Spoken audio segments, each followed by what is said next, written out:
Okay, this isn't going to be the highest quality video, but what I have here is a Savage Mark II BV 22 long rifle. And these pillars here will set in the pockets of the stock here. And what I've done is I've used some banding material and I've dammed the areas where the pillars sit. And I'm going to put some Marine Tex in there and maybe partially full. The idea is just to have the pads that it sits on solid and even so that none of them are too high or too low that would cause it to bind. And so in effect, I'm just going to give it a nice flat base. Of course, it'll color around um, the cylinders here also, and form a nice wall around there, keep it from moving. That's the idea anyway. And I will restart the video when it's done and I'll show you what it looks like. Okay, and here we are a day later, and hopefully it'll release. I use Johnson's paste wax and Marine Tex, and I'm going to try to get it apart, and I'll be back. All right, I'm actually quite happy with the way it released. It released very easily. Um, Now, I will say that the rear pillar here got a real nice, well-formed pocket. All right, the center just really got the one side here, and a little touch right there. I'm gonna build that up again and load it again. But the front, real nice, real well formed. So you shouldn't get any end to end, side to side, up or down. It should have a nice seat here and here. But the center, just probably about a third or so of this and a little touch there. There's really no pressure on this though. This is just I'm not really sure that's um,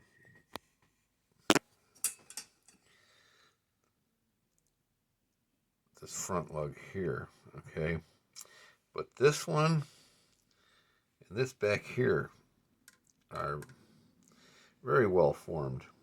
So if I can get a little bit more buildup on these two, I think I'm in business. Now, I mixed up a whole batch of Marine Tex, a 2-ounce batch. Way more than I used, but I didn't want to try mixing it split. It said to mix the whole thing, so I did. So I think I might just try to go with some JB Weld on top of it right here. I do have the front and the back okay, and I think JB Weld would do well. It is a 22, and there's no movement going to be happening here. So, all right. All in all, I just should have used a little bit more.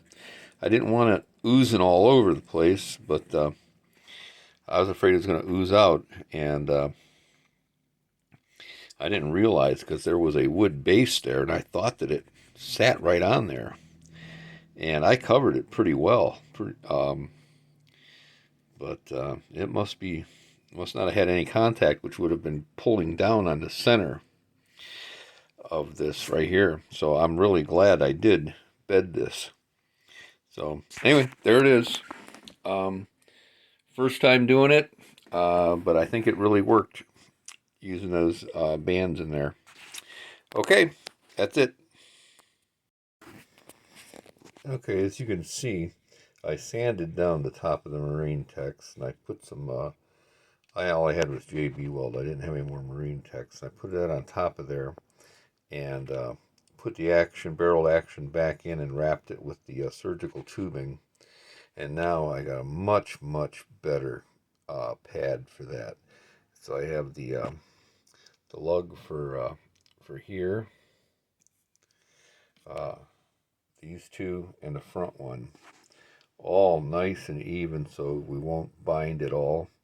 Um, I'm really surprised that as accurate as these guns are supposed to be out of the box, that there was only um,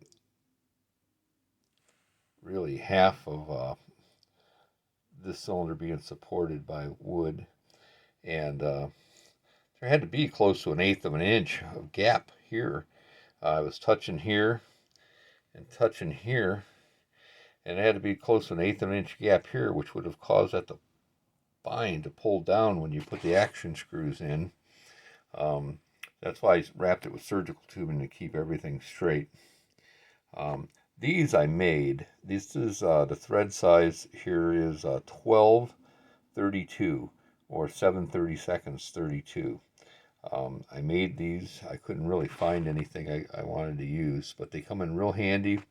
They keep the goop out of the threads and out of the holes, and also help guide the action in. A little clarification.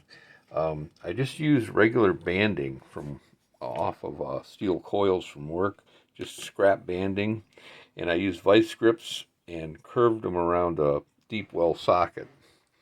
I actually made the rough out of a old Christmas card. I made paper pieces first and then made the metal pieces, and I just used spring tension to hold them in and a little bit of super glue to make sure they stayed in place. And I'll tell you, I'm really happy with the way this came out. I'm gonna put it. I've never shot this gun. I just got it, so I've done all this before I even shot it. So other than that, I don't really know what else to say. I'm going to put it back together and show you what it looks like. All right. And there is the finished product. And I'll tell you, that action fits in there amazing. Nice and snug, like a plug gauge fit. I've been a machinist for over 40 years, and I'm telling you, that thing fits beautiful in there. As soon as I get a nice day, it's January right now. As soon as I get a nice warm day that I can make it out to the range, I'm going to test fire several different brands of ammo and see if we can make a 100-yard target rifle out of this. Okay, thanks for watching.